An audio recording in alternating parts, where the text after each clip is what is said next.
अस्सलामुअलैकुम, मैं हूं अफसा कोमल। आज मीडिया के अंदर बड़ी हेडलाइंस चली कि और इत्तलात का हवाला दिया जा रहा था ज़राए से कि हुक्मरान इत्तेहाद ने 8 अगस्त को असम्बलियाँ तहलील करने का फैसला कर लिया है।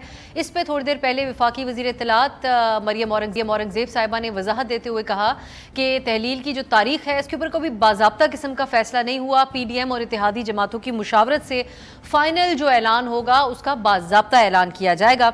अब आपको बताते हैं कि जो क्योंकि अक्सर जो चहमगोइयाँ हो रही होती हैं और चीज़ें उसी के अराउंड होती हैं। प्राइम मिनिस्टर साहब इसी नौयत की बात कर चुके, पीपल्स पार्टी से भी 8 अगस्त की तारीख इससे पहले हम नवीद कमर साहब की ज़ुबानी सुन चुके हैं। तो कानूनी माहिरीन इसके ऊपर ये बात करते हैं, इसकी मंतिक ये पेश करते हैं कि ये जो असेंबली तोड़ने की समरी पर क्योंकि सदर ने दस्तखत करने होते हैं, उनकी अगर वो इन दिस सिचुएशन जो सदर मुमलिकत है अगर वो मंजूरी नहीं देते तो उसका एक safe time period in parties की तरफ से रखा जा रहा है, जो 48 घंटे का एक टाइम पीरियड होता है। अगर समरी पे दस्तखत सदर ना करे तो वो फिर खुद ही नाफिजुल अमल हो जाती है। सो उस सेफ साइड को, सेफ टाइम को अपनी तरफ रखते हुए 8 अगस्त को अगर तहलील की जाती है असेंबली तो फिर आगे का ये 48 घंटे का टाइम उनके पास होगा। इसके बाद ऑटोमेटिकली तहलील हो जाएगी। कौमी असेंबली की जो मुद्दत है वो 12 अगस्त की रात 12 बजे तक मुकम्मल हो रही है। तो यहाँ पर अब ये सवाल उठ रहा है कि अगर 4 दिन पहले असेंबली तोड़ी जाती है तो फिर इलेक्शन के लिए मजीद 1 माह की मुद्दत हासिल हो जाएगी, यानी 60 दिन के बजाय 90 दिन की। तो हम प्रोग्राम में एक तो ये डिस्कस करेंगे कि जो इजाफी 1 माह होगा ये किस आस के तहत हुक्मरान इस बात की, इस मामले की तरफ जा रहे हैं, 90 दिन का इंतखाब कर रहे हैं। दूसरी तरफ हुकूमती जो तजादात हैं उनका भी मैं चाहूँगी कि आज के प्रोग्राम में हम जिक्र करें, जैसा कि कुछ चीज़ें रिपीटेडली आप लोग सुनते आ रहे हैं। 2018 के अंदर जब जो सियासी रहनुमा थे मुस्लिम लीग नून से, दीगर पार्टियों से, वो PTI के अंदर जा रहे थे तो कहा जा रहा था कि सियासी इंजीनियरिंग की जा रही है, हमारे लोगों को ज़बरदस्ती दूसरी पार्टीज़ के अंदर भेजा जा रहा है, इस्टेब्लिशमेंट PTI की आलाकार बनी हुई है।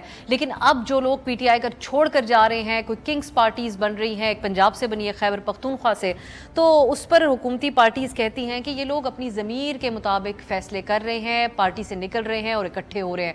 इस तजाद का हम तस्करा करेंगे। दूसरी हम बात करेंगे पंजाब और खैबर पख्तूनख्वा के इलेक्शन के हवाले से। आप लोग जानते हैं कि हुकूमत एक ही जो है रट लगाए बैठी थी कि जो काउंसिल ऑफ कॉमन इंटरेस्ट है, मुश्तरका मफादात काउंसिल, उन्होंने PTI के दौर में यह फैसला किया था कि नई मरदमशुमारी और नई हल्का बंदियों के तहत इलेक्शन होंगे। लेकिन बड़े ही कैजुअली कल जब राना सनाउल्लाह साहब से एक TV चैनल पे सवाल पूछा गया तो अब वो ये कह रहे हैं कि ये तो मैटर ही नहीं करता, नई मरदमशुमारी के तहत हों या पुरानी के तहत हों, नई हल्का बंदियाँ हों ना हो, इससे कोई फ़र्क नहीं पड़ता, ज़रूरी नहीं है। सो ये इसकी क्या वजूहात हैं, इसके हवाले से भी हम बात करेंगे कि इस इन तजादात की वजह क्या, और MQM जो इसके ऊपर अपना मौक़िफ़ अपनाए हुए है कि नई हल्का बंदियों के तहत हो, क्या वो इसके हवाले से संजीदा हो सकता है उनका मुतालबा। तीसरी तरफ जो नई जमातों की हम बात कर रहे हैं, आप लोग जानते हैं आजकल तो जिक्र है तहरीक इंसाफ का। खैबर पख्तूनख्वा में जो फैक्शन सामने आया वो तहरीक इंसाफ पार्लियामेंटेरियंस के नाम से बनी, जिसकी सरबराही PTI चेयरमैन के बड़े करीब समझे जाने वाले, सूबे के अंदर एक बार वज़ीर आला रहने वाले परवेज़ खटक साहब कर रहे हैं। अब परवेज़ खटक साहब ने कल रात को बाकायदा तौर पे अपना मौक़िफ़ डिफरेंट TV चैनल्स के ऊपर दिया, जिनमें से एक उन्होंने ARY पे मेहर बुखारी साहिबा से भी गुफ्तगू की, जिसमें वो बातचीत करते हुए PTI के चेयरमैन के ऊपर सख्त तनकीद कर रहे हैं। वो ये कहते हैं कि PTI चेयरमैन खुद पसंदी का शिकार थे, सारे फैसले वो ज़ाती नापसंद और पसंद के हवाले से करते थे। यहाँ तक कह गए कि PDM के साथ जो पिछले दिनों कुछ अर्सा पहले इलेक्शंस के हवाले से PTI के मुज़ाकरात हो रहे थे, कहते हैं उसमें तारीख का, इलेक्शन की तारीख का इत्तफाक तो हो गया था लेकिन चेयरमैन PTI ने मना कर दिया। उसको जोड़ा जा रहा है कि वो अपनी अहलिया से मशवरे करते थे और फिर उसके बाद रुकावट बने वो किसी सैर हासिल मकाम पर पहुंचने के, इन मुज़ाकरात के। इन तमाम इशूज़ के ऊपर हम ये जानेंगे कि जो पोजीशन ले रही हैं ये पार्टीज़ PTI के चेयरमैन के ख़िलाफ़। दूसरी तरफ PTI दावा करती है कि तमाम के तमाम, और असद उमर साहब ने भी ये अपनी प्रेस कॉन्फ्रेंस में कहा था कि जो वोट बैंक है हमारा वो PTI चेयरमैन के नाम का है, पार्टी के नाम का है। तो कोई कामयाबी परवेज़ खटक साहब को खैबर पख्तूनख्वा के अंदर मिलेगी या सुबकी का सामना उनको करना पड़ेगा? इस बारे में हम बात करेंगे कि किसी भी तौर पे, या फिर ये जो पार्टियां बन रही हैं इसको देखकर ये भी नतीजा अखज़ किया जाए कि PTI को इलेक्शन से बाहर रखने का फैसला किया जा चुका है। तो इस सूरत में वोटर का रिएक्शन किस किस्म का होगा, आज के प्रोग्राम में हम ये भी जानने की कोशिश करेंगे। प्रोग्राम के 2 हिस्से होंगे। पहले हिस्से में हमारे साथ बैरिस्टर मोहम्मद अली सैफ साहब मौजूद हैं। आप तर्जुमान हैं PTI खैबर पख्तूनख्वा के, और माजिद निज़ामी साहब को भी हमने दावत दी है। सीनियर तज्ज़ियाकार हैं, इंतखाबी अमूर के हवाले से गहरी नज़र रखते हैं। तो आपसे हम बिलखुसूस ये जानना चाहेंगे कि क्या अहमियत है ये जो PTI के अंदर से फैक्शंस बन रहे हैं, मुख्तलिफ पार्टीज़ बन रही हैं। जो नई पार्टी खटक साहब ने बनाई है, तहरीक इंसाफ पार्लियामेंटेरियंस, उसके रहनुमा हैं और PTI के साबिक MNA हैं। शेख साहब, आपके वक्त का बहुत शुक्रिया। एक तो मैं आपसे ये जानना चाहूँगी, क्योंकि बहुत ही रीसेंट है, बहुत से मामलात, आप लोगों की क्या मंशूर और क्या माइंडसेट है इस नए पार्टी के फैक्शन के क़याम पर, लेकिन ये मैं सिर्फ बुनियादी तौर पे जानना चाहूँगी कि इस नहज के ऊपर आप लोग क्या ये चीज़ पहले से आप लोगों के दरमियान ज़ेरे बहस थी कि एक नई पार्टी बनानी चाहिए, या ये अचानक ये आइडिया 9 मई के वाक़यात के बाद ये माइंडसेट प्रिवेल किया है? नहीं, ऐसा नहीं है कि 9 मई के बाद ये माइंडसेट प्रिवेल किया है, बल्कि ये बात होती है परफॉर्मेंस की और डिलीवरेंस की। जो हम लैक कर रहे थे, मैं माजरत के साथ कहूँगा, हमारी जो फेडरल गवर्नमेंट थी उसको जिसमें में काम करना चाहिए था, दिन रात काम करना चाहिए, शायद कोई रिफॉर्म्स लेके आना चाहिए, कोई ऐसा कुछ करना चाहिए था जो हमको नजर आए। आपके डेवलपमेंट के काम, आपको एजुकेशन में कोई ऐसी चीजें होनी चाहिए थी जो नजर आनी चाहिए थी, तो वो हुई नहीं थे। और यही एक जो खला था जो मौजूद था फेडरल गवर्नमेंट के लेवल। लेकिन जब आप बात करती हैं प्रोविंस लेवल पे, तो प्रोविंस लेवल पे अल्हम्दुलिल्लाह ये था कि जैसे खटक साहब एक 5 साल तक इक़्तिदार में रहे, वो CM रहे, और फिर उन्होंने जो काम किए, परफॉर्म किया, उन्होंने अपनी जो कारकर्दगी थी वो शो की। उन्होंने पुलिस में रिफॉर्म्स लेके आए, हर सेक्टर में रिफॉर्म्स लेके आए, और एक एनेबलिंग एनवायरनमेंट दिया बिजनेस के लिए भी और ट्रेड के लिए भी। और यानी उन्होंने वो माहौल बनाया जिससे जो सूबे की तरक्की थी वो मुमकिन हो सकी, और फिर उन्हीं की लेगेसी को कैरी ऑन किया महमूद खान साहब ने।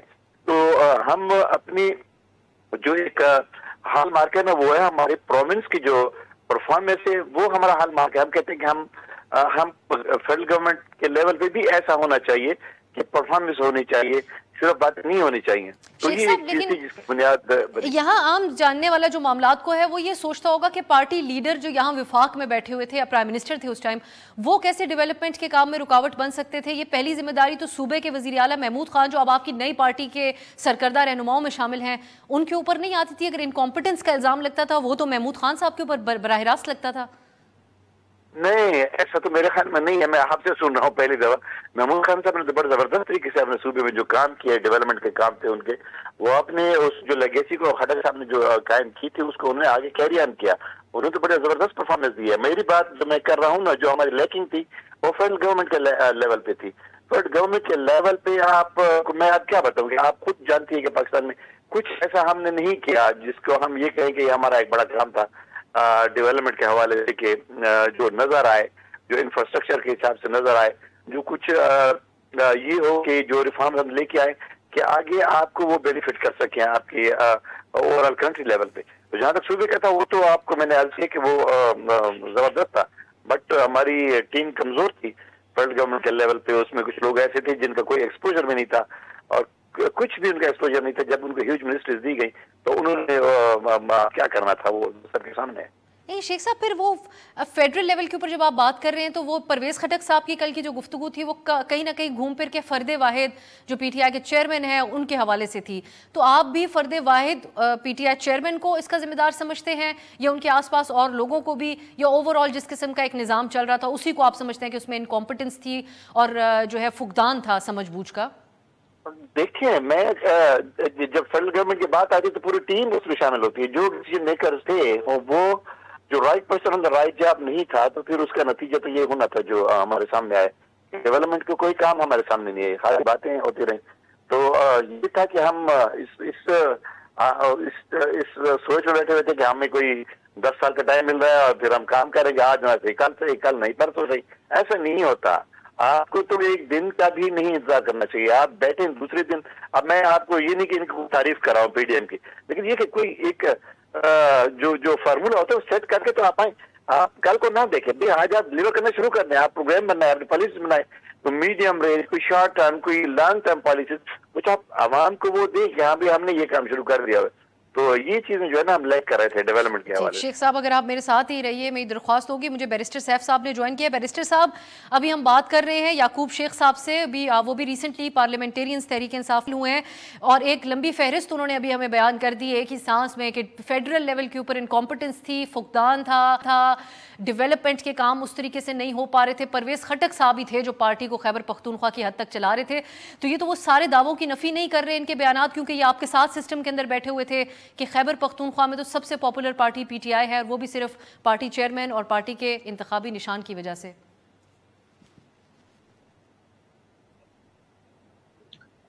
हमारा दावा नहीं है, ये एक हकीकत है कि खैबर पख्तूनख्वा में ही नहीं, पाकिस्तान में अगर आप इंडिपेंडेंट सर्विस कराएं, जो कि हो भी रहे हैं और मीडिया में रिफ्लेक्ट भी हो रहे हैं, सोशल मीडिया में भी रिफ्लेक्ट हो रहे हैं, तो पाकिस्तान में इस वक्त सबसे पॉपुलर पार्टी पाकिस्तान तहरीक इंसाफ है। उसकी वजह उसके लीडर भी हैं, पाकिस्तान तहरीक इंसाफ का मैसेज भी है और दीगर पार्टियों के मुकाबले में पाकिस्तान तहरीक इंसाफ की कारकर्दगी है। अगर आप देखें, आइडियल माहौल कहीं नहीं होता, ना कोई चीज होती है। आप अपने जो कंपेटिटर्स होते हैं, जिनके साथ आपका मुकाबला होता है मैदान में, उनके साथ आप कंपैरिजन करते हैं। तो इस वक्त कंपैरिजन में अल्लाह के करम से पाकिस्तान तहरीक इंसाफ का कोई मुकाबला नहीं है, पाकिस्तान तहरीक इंसाफ के लीडर की पॉपुलैरिटी का कोई मुकाबला नहीं है। जहां तक बात है ये कहना कि जी इस वक्त जो है वो हम अब पिछले 10 सालों की कारकर्दगी की बातें करें, तो देखें अब साहब आपको भी पता है, मुझे भी पता है और ये जो साहब बोल रहे हैं इनको भी पता है कि कारकर्दगी का, हुकूमत की कारकर्दगी का वो किसी टीवी टॉक शो में फैसला नहीं होता। उसका फैसला एक ही जगह होता है और उसको कहते हैं बैलेट बॉक्स। आप इलेक्शन करवाएं, आप फ्री एंड फेयर इलेक्शन करवाएं, लोगों को अपनी मर्जी का वोट देने का मौका दें, फ्री तरीके से, आजाद तरीके से, गैर मुतासिबाना तरीके से। तो फिर आप देखें कि लोग पाकिस्तान तहरीक इंसाफ को वोट देते हैं, उसकी कारकर्दगी को देते हैं, उसके नजरियात को और उसके ऑब्जेक्टिव्स को देते हैं, या उसके मुखालफीन को देते हैं। दूध का दूध और पानी का पानी। जिस कारकर्दगी सिर्फ केपी की हद तक की कारकर्दगी का, कल तक परवेज खटक साहब खुद ही उसका क्रेडिट ले रहे हैं। वो कह रहे हैं जो डेवलपमेंट का काम हुआ हमने किया। पीटीआई चेयरमैन तो कहते थे डेवलपमेंट से कोई वोट नहीं पड़ते, कोई फायदा नहीं, वो इस माइंडसेट के ही नहीं है कि डेवलपमेंट का काम होना चाहिए। चलें, ये तो उनकी अपनी कमेंट्स हैं, मैं उनके जाहिर है कि कमेंट्स पे क्या बात करूं। बात यह है कि परवेज खटक साहब ने जब ये कहते हैं कि हमने डेवलपमेंट का काम किया, तो ये हम कौन है? हम परवेज खटक है या हम सूबा सरहद का, उस वक्त के जो सूबा सरहद या खैबर पख्तूनख्वा था उसके वजीर आला हैं? तो अगर ये वजीर आला थे तो वजीर आला ये कैसे बने? जाहिर है कि पीटीआई के टिकट पे इलेक्शन लड़ा, लोगों ने इनको पीटीआई के टिकट पे इलेक्शन लड़ने को वोट दिए, जो दीगर उनके साथ साथी आए, इलेक्ट हुए, वो पीटीआई के टिकट से आए, तो इनकी हुकूमत बनी। इनको नॉमिनेट पाकिस्तान तहरीक इंसाफ के चेयरमैन इमरान खान साहब ने किया वजीर आला की पोजीशन के लिए। अब असेंबली के अरकान ने, जो पीटीआई के अरकान थे, इनको वोट दिया। तो ये ऊपर से कोई पैराशूट के जरिए आकर वजीर आला बने और इन्होंने डेवलपमेंट के काम किए, या पीटीआई के प्लेटफॉर्म से इनको ये मौका मिला कि आज ये दावा कर सके कि 10 साल या 5 साल इन्होंने काम किया? तो यकीनन पीटीआई का काम था। ये सिंबल कोई भी होता, परवेज खटक होता, अलिफ होता, बे होता, पे होता, वो जो है पीटीआई का ही वजीर आला होता और उसने काम करना था और ये किया। और पाकिस्तान तहरीक इंसाफ के चेयरमैन ने ये कहना कि जी वो डेवलपमेंट के काम पे यकीन नहीं रखते, ये क्या बात हुई? उन्होंने उनके दौर में जो डेवलपमेंट के काम हुए उनकी लिस्ट फहरिस्त में क्या बयान करूं आपके सामने है, वो आपके पास रिकॉर्ड पे है। यहीं पे जिक्र कर लें 2-4 चीजें खैबर पख्तूनख्वा की, बीआरटी के अलावा। इंसाफ सेहत कार्ड, किसी गरीब आदमी से पूछें जिसको तकलीफ हो और जिसको अस्पताल में जिसकी जेब में पैसे नहीं होते थे, सिर्फ पाकिस्तान के शनाख्ती कार्ड की वजह से वो जाकर जो है वो आपका 10 लाख रुपए तक अपना इलाज करा सकता था।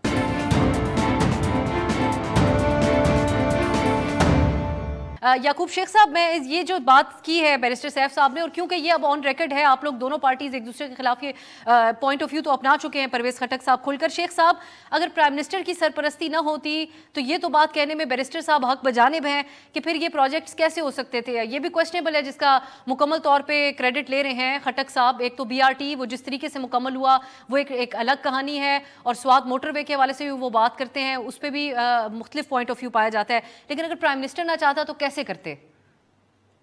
बैरिस्टर साहब की मैं बड़ी कदर करता हूँ, रिस्पेक्ट करता हूँ और उनका फुल टाइम दे, मैं इस चीज की हिमायत करता हूँ। दूसरी ये कि देखिए, फेडरल गवर्नमेंट की लेवल पे जो चीज थी और प्रोविंस के लेवल पे जो चीज थी वो डिफरेंस था।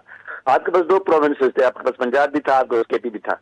अब KP में जो शख्सियत मौजूद थी वो आपको वो अपने आप को साबित करके दिखा दिया उन्होंने। जो प्रॉमिस में जो पंजाब में थी वो भी आपके सामने है। और यही जो सेहत कार्ड है इसको किस तेजी के साथ यानी सूबे के अंदर राइज किया गया, वो प्रोविजन गवर्नमेंट मेरे ख्याल में क्रेडिट जाता है कि हर शख्स को वो दिया गया। हमने पंजाब में कोशिश करने की कोशिश की थी उसको राइज करने की, लेकिन वहां पे नहीं हो सका था। तो जहां तक केपी का ताल्लुक है तो यही सेहत कार्ड की जो बात कर रहे हैं मेरे साहब, वो यहाँ पे बड़ी तेजी के साथ राइज हुआ और लोगों को बड़ी फैसिलिटेट किया। और ये भी मेरे ख्याल में केपी गवर्नमेंट को इसका क्रेडिट जाता है कि जो बंदा at the head of affairs बैठा हुआ है वो किस तरीके से बेहतरी ला सकता है सूबे में, उसकी जिम्मेदारी होती है। तो यही एक चाहिए होता है क़यादत को कि क़यादत अपनी जो सोच है उसको कन्वर्ट करे परफॉर्मेंस में, डिलीवरेंस में और रफ़ाए आम के कामों में। तो वो मेरे ख्याल में केपी की मिसाल अगर लें और किसी और सूबे के साथ कंपेयर करें तो आप खुद उसमें किसी भी शख्स से आप भी अगर कंपेरिजन करवा लें तो आपको अंदाजा हो जाएगा। अच्छा, मैं शेख साहब आखिर में चाहती हूँ ये भी आप कह दें और मुख्तसरन अगर इस पे आप कह दें, अब आप जब अपने वोटर सपोर्टर के दरमियान इलेक्शन के लिए जाएंगे तो हमने पंजाब के अंदर देखा जो मुनहरिफ हुए, जिन्होंने मुस्लिम लीग नून के लिए इलेक्शन लड़ा, उनको बड़ा सख्त वोटर के रद्द अमल का सामना करना पड़ा। ये आपको डर खौफ है कि आपकी पार्टी के अंदर अभी भी आपका जो वोटर सपोर्टर है उसकी पहली लॉयल्टी पार्टी लीडर के साथ है और बाद में उनके किसी बंदे के साथ, तो इस वजह से आपको टफ टाइम जरूर मिलेगा? मेरे ख्याल में लोग समझते हैं कि कौन किसने परफॉर्म किया किसने नहीं किया। लोग तो देखते हैं कि उनका काम कितना हुआ कितना नहीं हुआ। जिन्होंने काम किया वो भी सामने, जिन्होंने नहीं किया वो भी सामने। तो लोग तो बेहतर जज हैं। मैं ये नहीं कहता कि ना किसी की सोच के ऊपर आप प्रिवेल नहीं कर सकते। ठप्पा जब माने जाता है तो उसके अपना इख्तियार होता है, तो किसके इलेक्शन से बदले ठप्पा लगाना है उसने, मैं उसको मजबूर नहीं कर सकता। मेरी परफॉर्मेंस अगर होगी और मैंने काम किया होगा तो मेरे लिए वो बैलेट पेपर को यूज करेगा, अगर नहीं होगी तो वो नहीं करेगा। तो यही चीज मैं जो कहने की कोशिश कर रहा हूँ यही है कि यहाँ जो तकरीबन 8.5 साल 9 साल की जो परफॉर्मेंस है, जो मैं समझ रहा हूँ अनप्रेसिडेंटेड है पाकिस्तान के हिस्से में, जितने काम हमारे सूबे में हुए। शेख साहब ठीक है, इस काम आने वाले प्रोग्राम्स में जायजा लेंगे। याकूब शेख साहब आपका बहुत बहुत शुक्रिया। माजिद निजामी साहब और मैं बैरिस्टर सैफ साहब आपका एक कमेंट चाहूंगी। निजामी साहब, एक बात पहले जो हमें कही गई कि बंदियां जो है वो मुश्तरका मफादात काउंसिल उसका फैसला करके गई है पीटीआई के दौर में, इसके बगैर इलेक्शन नहीं हो सकता। आज एमक्यूएम भी यही मुतालबा कर रही है, लेकिन राना साहब कहते हैं कोई जरूरी नहीं है ये अगले इलेक्शन के लिए। अहमियत है इसकी आपकी नजर में? जी, इसकी अहमियत इसलिए है कि जो हुकूमती इत्तेहाद है या निगरान हुकूमत है उसके बारे में यह तासुर मौजूद है कि वो तहरीक इंसाफ के हामी नहीं है। तो हल्का बंदियों के अंदर इस तरह से ऊंच नीच की जा सकती है कि कोई इंपॉर्टेंट पॉकेट की अगर किसी जमात की पिछले इलेक्शन में थी तो उसे चेंज करके दूसरे हल्के में डाल दिया जाए। तो इस तरह करके छोटी मोटी ऊंच नीच के जरिए पार्टीज को नुकसान पहुंचाने की कोशिश की जाती है। तो इस वजह से हल्का बंदियों के ऊपर तमाम पार्टीज का इत्तेफाक राय होना बहुत जरूरी है। अगर ये ना हो तो ये इलेक्शन की धांधली और रेगिंग का पहला स्टेप होता है कि जिसमें आप हल्का बंदियां ऐसे बना देते हैं कि जिससे किसी भी पार्टी के स्ट्रॉन्ग होल्ड जो है वो डिवाइड हो जाते हैं। और बैरिस्टर साहब, ये 90 दिन की अब आज काफ़ी हमें अभी भी क्लैरिटी का इंतज़ार है। सरकारी सतह पे या ऑफिशियली इसके ऊपर को ऐलान नहीं हुआ कि 8 तारीख को असेंबली डिज़ोल्व हो जाएगी, लेकिन आपके ख्याल में अगर 90 दिन की तरफ मामला जाता है, कुछ दिन पहले डिज़ोल्व होके, इससे हुकूमत क्या अचीव करना चाहेगी? देखिए, हुकूमत के पास एक आईनी इख्तियार है फेडरल गवर्नमेंट के पास। वो 90 दिन अगर पहले डिसॉल्व कर लेती तो 90 दिन का टाइम उनको मिल जाएगा। मेरे ख्याल में ये हुकूमत तो अब तक जो नजर आ रहा है और बड़ा वाज़ेह है कि इलेक्शन से फरार की हर मुमकिन कोशिश कर रही है। उनको तो एक आप दिन तो बहुत दूर की बात है, बड़ी बात है। मैं समझता हूँ 1-1 घंटे के लिए भी ये कोशिश करेंगे कि इनको ज्यादा मिले। और एक चीज आपको और बताऊं कि देखें, वो उसका सबूत जो मैंने अभी बात की, उसका सबूत यह है कि खैबर पख्तूनख्वा में और पंजाब में केपी में इस वक्त 181st डे है, यानी 181 दिन हो गए हैं कि ये हुकूमत जो है आईनी मुद्दत का वायलेट कर रही है। अब गैर कानूनी तौर पर, गैर आईनी तौर पर एक हुकूमत है, उसके तमाम ऑर्डर्स गैर आईनी और गैर कानूनी है, उनके पास कोई कानूनी मैंडेट नहीं है हुकूमत में रहने का। तो अगर वो केपी में ये कर सकते हैं और हमारी अदालतें भी, मैं उनको यही कहूंगा कि कुछ अवाम की परवाह नहीं है तो कुछ अल्लाह का खौफ करें। कल आपने अल्लाह को जवाब देना है, इंसाफ की कुर्सी पर आप बैठे हुए हैं, आप देखें आपके सामने गैर आईनी काम हो रहा है, और आप उस पर खामोश हैं अब तक। तो मैं ये समझता हूं कि इस हुकूमत को जहां केपी में और पंजाब में इन्होंने जिस तरह आईन की पामाली की, तो इनको अगर मौका मिलेगा तो ये बाकी जगहों में भी करेंगे। हमारे लिए एक बात बताऊं अफसा, हमारे लिए अल्लाह के करम से पीटीआई को कोई प्रॉब्लम नहीं है। ये जिस दिन इलेक्शन कराएं, ये कल कराएं, ये महीने बाद कराएं, ये 2 महीने बाद कराएं, इंशाल्लाह अगर इलेक्शन फ्री एंड फेयर हुए, शर्त ये है तो इंशाल्लाह हम स्वीप करेंगे। और हम तो इनको चैलेंज करते हैं कि आपने पीटीआई का सफाया भी कर दिया, आपने जहांगीर तरीन साहब की पार्टी भी बना दी, खटक साहब ने भी बना दी, आप ये दावे भी कर रहे हैं कि जी खान साहब को कौम ने रिजेक्ट कर दी है, तो आप आए ना, फिर डर किस बात का है? आप आए, आप मैदान में आए, पोलिंग बूथ खोलें और लेट पीपल वोट, और फिर आपको पता चलेगा कि लोगों की क्या मर्जी और लोगों का क्या फैसला है।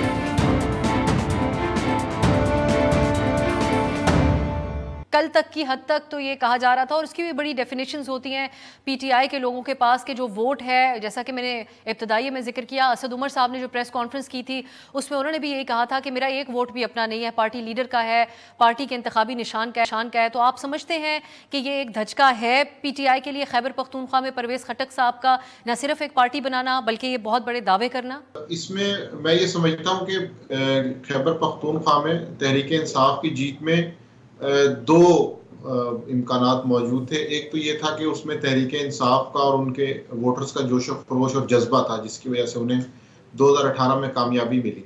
इसके साथ साथ मैं ये समझता हूँ कि परवेज़ खटक की इलेक्शन मैनेजमेंट थी। बतौर वज़ीर आला उन्होंने 2013 से 2018 तक जो वक्त गुजारा था, उसके अंदर उन्होंने हलकों को मैनेज किया, और वहाँ पे उन्होंने जितने भी कमज़ोर हलके थे वहाँ पे तरक्याती फंड दिए, वहाँ पे लोगों को तहरीक इंसाफ के साथ मिलाया। तो खैबर पख्तूनख्वा की हद तक उनका खासे सियासी लोगों से बड़ा करीबी ताल्लुक है, जिनको उन्होंने अपने दौरे वज़ारत आला में और उसके बाद नवाजा। तो अभी इलेक्शन मैनेजमेंट के हवाले से तहरीक इंसाफ खैबर पख्तूनख्वा के पास ऐसा कोई बड़ा नाम नहीं है जो 2023 का इलेक्शन उनके लिए संभाल सके और उसका इंतज़ाम कर सके। ये एक कमी है जो तहरीक इंसाफ को जिसका सामना करना होगा। दूसरी तरफ परवेज़ खटक के पास नाम तो बहुत अच्छे हैं जो कि इलेक्टेबल्स हैं, तो इसलिए उम्मीद की जा सकती है कि वो कुछ ना कुछ डेंट तहरीक इंसाफ को डालेंगे। लेकिन ये कहना कि तहरीक इंसाफ का वोटर भी उनके साथ आएगा, ये अब उनकी इलेक्शन मैनेजमेंट और इलेक्शन कैंपेन को देख के अंदाजा होगा कि वो किस हद तक उन वोटर्स को अपनी तरफ अट्रैक्ट करने में कामयाब हुए हैं। मैं बैरिस्टर साहब, अगर आप मुझे सुन पा रहे हैं, बैरिस्टर साहब जो मैंने पहले सवाल किया अगर वो अभी आप तक पहुंच चुका और जो निज़ामी साहब ऐड कर चले, हम कोशिश करते हैं कि बैरिस्टर साहब से हमारा राब्ता बहाल हो। मीनवाइल निज़ामी साहब, एक और बात है आज की जो मैं बात करना चाहूँगी, विफाक के अंदर जो जनरल इलेक्शन की बातें आज छिड़ी हुई थी कि 8 तारीख को असेंबली डिज़ोल्व कर दी जाएगी। 90 दिन से मैं बुनियादी तौर पे, मेरा बुनियादी सवाल है आपसे, 60 दिन अगर अपने वक्त पे असेंबली डिज़ोल्व की जाती, 2-4 दिन पहले करते हैं उस स्ट्रेटजी के तहत कि सदर मुमलिकत अगर समरी साइन नहीं करते तो भी वो इम्प्लीमेंट हो जाए, उसमें क्या, उसके पीछे माइंडसेट क्या है हुकूमत की? 1 महीने का जो उनके पास मार्जिन आएगा उसके पीछे क्या सोच है? ये जो एक आम सोच पाई जाती है उसको से आप इत्तेफाक करते हैं कि पीटीआई का तब तक कोई ना कोई मामलात या उनके चेयरमैन के तय कर लिए जाएँ? मैं ये समझता हूँ कि मामला तय करने का मसला नहीं है। इस वक्त हुकूमती इत्तेहाद के पास ऐसी इंतखाबी हिकमत अमली मौजूद नहीं है कि जिसकी बुनियाद पर वो इलेक्शन में जा सकें, तो इसलिए वो कुछ ना कुछ वक्त लेना चाहते हैं ताकि उसके अंदर वो अपना इंतखाबी बयानिया बना सकें और वो अवाम में जाने के बाद उनको ये बता सकें कि हमारे पास ये एक एजेंडा है जिसकी बुनियाद पर हम इलेक्शन लड़ने आए हैं। चूँकि इस वक्त पीडीएम इत्तेहाद के पास परफॉर्मेंस के नाम पर इंतखाब बात में अवाम को देने के लिए कुछ नहीं है, तो इसलिए उनकी तरफ से वक्त गुजारी के लिए कुछ ना कुछ करना बहुत ज़रूरी है। दूसरी तरफ इशू ये है कि चूंकि रियासत पाकिस्तान के कुछ इदारे तहरीक इंसाफ के हवाले से पसंदीदगी की निगाह नहीं रखते, तो उस पॉइंट को भी हुकूमती इत्तेहाद अपने हक में इस्तेमाल करना चाहता है ताकि तहरीक इंसाफ को कॉर्नर करने की जो कोशिशें की जा रही हैं वो 90 दिन के अंदर मजीद ज़्यादा हो जाएंगी और उन्हें 30 दिन ज़्यादा मिल जाएंगे। इस तरह से भी तहरीक इंसाफ की इंतखाबी कारकर्दगी पे असर पड़ेगा जिसका फ़ायदा हुकूमती इत्तेहाद को हो सकता है, जिसकी बिना पे मेरा ये ख्याल है कि 30 दिन का वक्त इसलिए लिया जा रहा है ताकि अपनी स्ट्रेटजी को थोड़ा बेहतर बनाया जा सके, जो कि इस वक्त बिल्कुल मुतासिर नहीं है। अच्छा निज़ामी साहब, ये जो आपने जिक्र खैबर पख्तूनख्वा के हवाले से किया कि दो ही वजूहात थी, एक वोटर का जज्बा, दूसरा परवेज़ खटक साहब का, लेकिन ओवरऑल मुल्क के अंदर जो PTI के वोटर का जज्बा है और वो जो अफसोसनाक 9 मई के वाक़यात हुए वो कहीं ना कहीं उसमें रोल प्ले किया, वोटर का जज्बाती होना, प्रोवोक हो जाने के हवाले से भी उस चीज़ ने भी, जो एक माइंड सेट है, जो एक नेचर है वोटर की। सो अभी कोई सर्वे तो बाकायदा तौर पर नहीं हुआ, लेकिन ये जो पिछले कुछ अरसे के अंदर PTI के साथ हुआ, अदर देन 9 मई के वाक़यात के तनाजुर में गिरफ्तारियाँ होना, मिलिट्री ट्रायल की बातें, लेकिन दूसरी तरफ पार्टी को जो डेंट डालने की कोशिशें हुई हैं, ऑर्गेनिकली हुई या अनऑर्गेनिकली, वो एक अलग बहस है। आप समझते हैं कि उसमें इस पूरे टाइम में PTI ने गेन किया है पॉपुलैरिटी वाइज? अगर अगले इंतखाब में बाकायदा फुल फोर्स के साथ नहीं भी कंटेस्ट कर सकते, लेकिन फिर भी उसके असरात बाकी पार्टीज़ को, PTI का वोटर जो है वो अपने गुस्से की शक्ल में उनके ऊपर निकाल सकता है, टर्न आउट की सूरत में या दीगर हवालों से? जी बिल्कुल, तहरीक इंसाफ के वोटर के रद्द-ए-अमल का जो खतरा है वो बहरहाल इस वक्त मौजूद है और इसी खतरे की पेशबंदी के लिए तमाम इक़दाम किए जा रहे हैं। उसकी वजह यह है कि मैं ये समझता हूँ कि गुज़िश्ता 15-20 साल में इलेक्शन डे की जो धांधली है वो मुश्किल होती जा रही है। लोगों में शऊर है, लोगों के पास टेक्नोलॉजी है, सोशल मीडिया है, तो इलेक्शन डे की धांधली खासी मुश्किल हो रही है। तो इसलिए इलेक्शन से पहले की जो धांधली है या इलेक्शन से पहले की जो प्रेशर टैक्टिक्स हैं वो ज़्यादा इस्तेमाल किए जाएंगे और किसी भी इलेक्शन में कामयाबी के लिए ज़रूरी है कि इलेक्शन से पहले उसकी मनसूबाबंदी की जाए। तो ये जो थ्रेट है कि तहरीक इंसाफ का वोटर उस दिन घर से बाहर निकलेगा, इसी थ्रेट को काउंटर करने के लिए इलेक्शन डे से पहले ये सारी इक़दाम किए जाएंगे ताकि तहरीक इंसाफ को मुख्तलिफ कट्स लगाए जाएँ ताकि वो इंतखाबी मैदान में परफॉर्म ना कर सके। और इलेक्शन डे पर तहरीक इंसाफ को वोटर निकलता भी है तो उसकी इतनी बड़ी तादाद ना हो कि तहरीक इंसाफ अच्छे रिजल्ट लेके आए। गुफ्तगू आपने सुनी नाजरीन। बैरिस्टर सैफ साहब PTI का मौक़िफ़ देते हुए बदस्तूर कॉन्फिडेंट है कि अगर फ्री एंड फेयर इलेक्शन हुए तो कहते हैं PTI के लिए कोई मुश्किलात नहीं, बेशक जितनी भी सियासी जमातें बनती रहें PTI को तोड़कर। एक ब्रेक की तरफ जाते हैं, वापस आएंगे तो हमारे साथ सरदार लतीफ़ खोसा साहब मौजूद होंगे और उनसे हम जानेंगे उनका पॉइंट ऑफ व्यू इन तमाम जो इस वक्त आइनी और कानूनी तौर पर सवालात उठ रहे हैं, बिलखुसूस PTI चेयरमैन के हवाले से जो उनके कानूनी चैलेंजेस जिनका उनको सामना है। शॉर्ट ब्रेक के बाद ब्रेक के बाद खुश आमदीद। हमारे साथ लतीफ़ खोसा साहब मौजूद हैं, साबिक गवर्नर पंजाब और सीनियर माहिर कानून। खोसा साहब बहुत शुक्रिया। अब हम मीडिया वाले आपका तारुफ कराते हैं तो आज खुद पीपल्स पार्टी बीच में से माइनस कर देते हैं क्योंकि अभी भी हम कहीं ना कहीं अनक्लियर हैं। आप पार्टी के CEC के मेंबर तो हैं, लेकिन मेरी अंदाज़ा यही है कि हम आपसे एक्सपर्ट ओपिनियन लेंगे। अगर आप खुद कुछ वजाहत करना चाहें यहाँ पर कि हम एडिशनली कुछ कहा करें आपके इंट्रोडक्शन में। आप जो चाहें कह लीजिएगा। मैं सबसे पुराना इस वक्त कारकुन हूँ पाकिस्तान पीपल्स पार्टी का। भुट्टो पार्टी की फॉर्मेशन से पहले मैं जब यूनिवर्सिटी लॉ कॉलेज का सदर था तो हमने भुट्टो साहब का रिसेप्शन करके उनको खुशामदीद कहा था। पार्टी का 4 रहने का मेंबर हूँ मैं। बीबी के हाथ की मुझे दी हुई सारी वो टिकटें और सारे ओहदे हैं। बाहर कैफ आप जो चाहें कर लीजिएगा। मुझे सारा पाकिस्तान और आप सब जानते हैं, हम तो खुली किताब हैं, हमें इन तारुफों की ज़रूरत नहीं है। मैं फिर खोसा साहब मैं पॉइंट पे आती हूँ। फिर आज की जो एक खबर है, बात ये की जा रही है मुख्तलिफ हल्कों में कि 8 तारीख को 8 अगस्त को असेंबली, कौमी असेंबली डिज़ोल्व कर दी जाएगी। इस सूरत में ऑब्वियसली 90 दिन का वक्त मिल जाएगा केयर टेकर को। सो आप इसके ऊपर क्या ओपिनियन रखते हैं? ये आइनी तौर पर इख्तियार तो हासिल है, लेकिन इस टाइम फ्रेम के अंदर, मौजूदा सियासी हालात के अंदर क्या गेन किया जा सकता है 90 दिन के अंदर जो 60 दिन में नहीं हो सकता?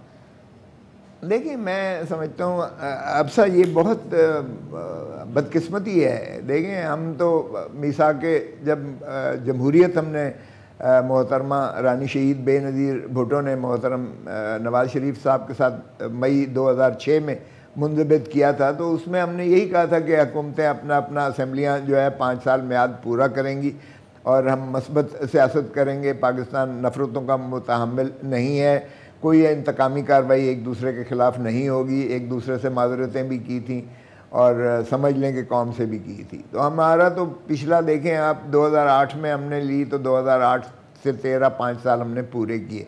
अगरचे वज़ीर आज़म हमारा हमें बदलना पड़ा, बावजूद के इफ्तिखार मोहम्मद चौधरी साहब की उस वक्त सुप्रीम कोर्ट ने तौहीन अदालत में टिल द राइजिंग 5 सेकंड की हमारे प्राइम मिनिस्टर को सज़ा दे के और डिसक्वालीफाई कर दिया। उस वक्त तो हमारी ख्वाहिश थी कि ये पार्लियामान का इस्तेहकाक है, इस तरह से किसी प्राइम मिनिस्टर को, लीडर ऑफ द हाउस को जो है इस तरह बाहर निकाल फेंकना कोई मुनासिब नहीं होगा। ये अवाम का इस्तेहकाक होता है, उनको जज करने दें।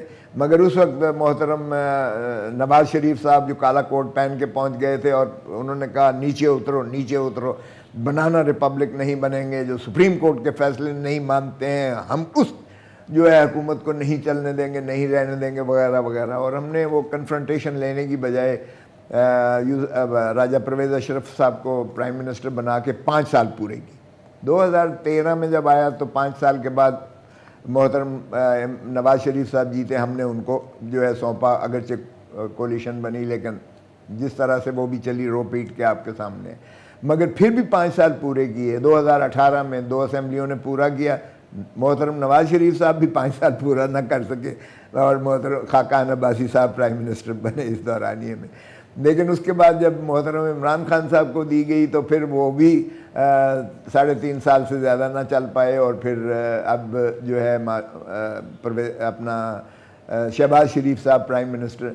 तो ये अगर तो मिसाक जमहूरियत पर जाएं तो फिर तो कोई जवाब नहीं बनता है। ये फ्रॉड करने वाली बात है कि 4 दिन पहले 3 दिन पहले तोड़ दो और 30 दिन और ले लो। अरे भाई आगे आपने कौन सा जो है वो किया है, इज्जत की है आइन की, एहतराम किया है आइन का। 90 दिन के अंदर आपने पहले ही इलेक्शंस करवाने थे पंजाब के और खैबर पख्तूनख्वा के, कौन सा आपने करवा दिए इलेक्शंस? कौन सा आपने सुप्रीम कोर्ट के हुक्म को मान लिया जिन्होंने थोड़ा सा लैटिट्यूड दे के 14 मई को कहा था? किधर है 14 मई? गुजर गई। केयर टेकर 90 दिन से मुतजावज़ हो गए। ये केयर टेकर्स ने इलेक्शन का तो एक धेले का काम नहीं किया है, बाकी तमाम इन्होंने चीज़ें की हैं जो कर सकते थे, लेकिन वो नहीं किया है। तो अब भी अगर कर लेंगे तो आईनी तौर पर तो ठीक है, जवाब बनता है। लेकिन अब सा देखें ये फिर फ्रॉड होगा, इसलिए कि leader of the house assembly बिल्कुल तोड़ सकता है, इसमें कोई शायबा नहीं है। लेकिन पहले एतराज़ करते थे कि पीटीआई के चेयरमैन ने क्यों तोड़े 2 असेंबलियाँ, तो भाई अब आप क्यों तोड़ रहे हो इस असेंबली को और 2 और असेंबलियाँ, सिंध की और जो है बलूचिस्तान की, अब 3 असेंबलियाँ तोड़ रहे हैं। एक ये वजह हो सकती है जो एक कानूनी मामला चल रहे हैं पीटीआई चेयरमैन के, उनको कुछ मंतकी अंजाम तक पहुंचाने के लिए, जिसमें और हमारे मुल्क में कोई नई बात तो होगी नहीं, अनहोनी बात के जिसके नाम के ऊपर ठप्पा लग जाता है, जिनके लिए हालात ये क्रिएट हो जाते हैं, जो वो बेशक इन दिस केस जो मैं आगे जाके आपसे जानूंगी कि एक इल्ज़ाम है कि इन्होंने खुद क्रिएट किए पीटीआई चेयरमैन ने अपनी पार्टी के लिए और अपने लिए, लेकिन उसमें फिर उनका बंदोबस्त करने के लिए 90 दिन आप समझते हैं कि उस हवाले से भी देखा जा रहा है? देखिए अब क्या 90 दिन के अंदर कुछ तीर मार लेंगे? मुझे ये बताएं। मेरे पास इमरान खान आया था जब मेरी घर पे फायरिंग हुई और पूछने के लिए, तो मैंने कहा इमरान खान से, मैंने कहा तेरा एक ही एजेंडा था कि मैं नहीं छोड़ूंगा चोरों को और वापस दौलत लेके आऊँगा।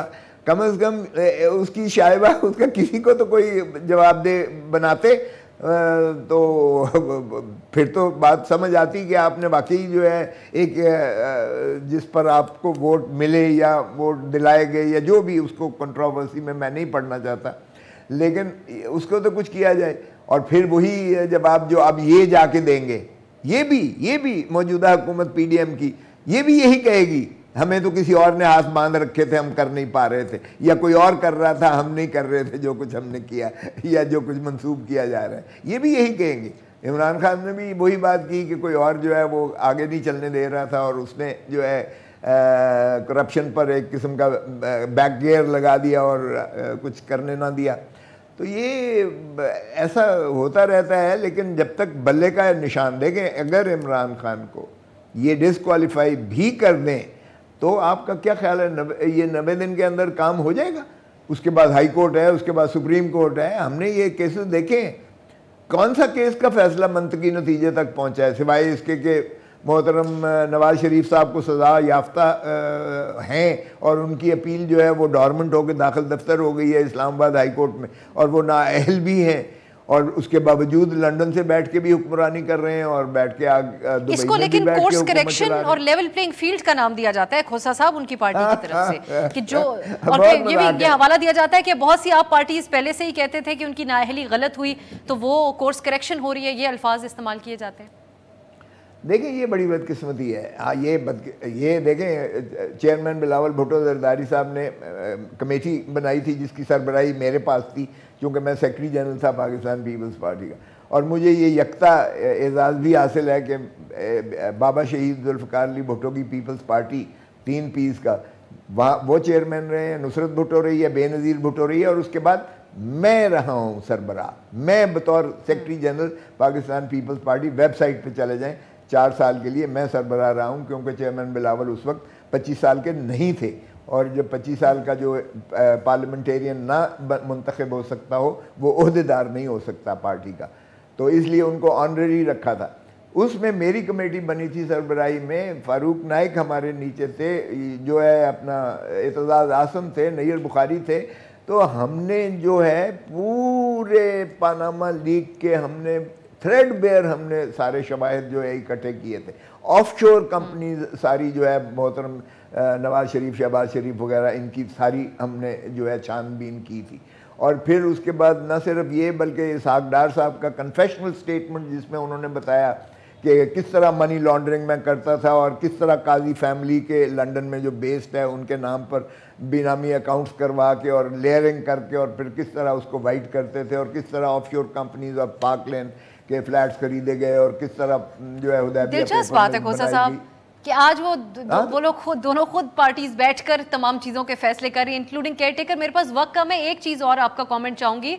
मिलिट्री ट्रायल के हवाले से जो मामलात हैं, ये तो आम शख्स के जहन में सवाल यही आता है कि 1967 के अंदर ये जो इसको तरमीम करके आर्मी एक्ट के अंदर सिविलियंस के ट्रायल का मामला शामिल किया गया था, 25 लोगों का मिलिट्री ट्रायल PTI के दौर के अंदर हुआ। इससे पहले तो कभी ये बात आपकी तरफ से भी इस पर सवाल नहीं उठाया गया। अब आपने जब सवाल उठाया तो हमने देखा आपकी पार्टी के अंदर आपके लिए मुश्किलात भी बन गई, लेकिन अब पिक एंड चूज करके जब PTI के ऊपर मामला आया है तो तब ये बात क्यों की जा रही है और पहले कभी क्यों नहीं कहेगी?